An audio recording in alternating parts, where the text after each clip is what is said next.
Hello, my name is Jeff Dover, and fortunately today we have Dr. Weisinger, who is going to explain to us what a closed head injury is. Doctor? Closed head injury is defined as trauma to the head and skull that has no barriers are broken, no bones are broken, and there may be no evidence on the outside of the skull, but it causes injury within it. That's because of the unique structure of the skull and brain. The skull is a hard structure. It surrounds the brain, but the skull carries the brain within it in a watery and membranous cavity. Enough trauma can make the brain within the skull bounce around.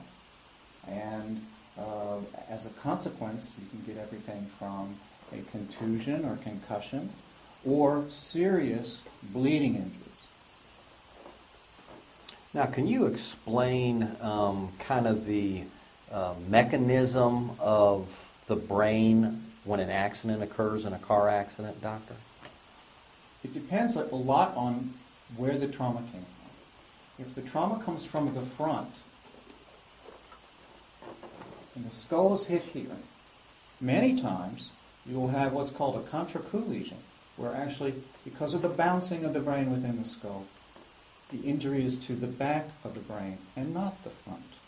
And so it's very hard to predict based on the direction of the injury what part of the brain is necessarily injured. Any injury to the skull needs to be evaluated because you cannot necessarily say that somebody got hit on the front of the brain and therefore their judgment will be impaired.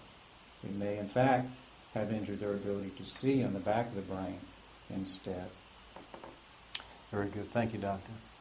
If you've had any type of head injury as a result of an auto or truck accident and would like to talk to an experienced lawyer, please feel free to call us at 770-518-1133.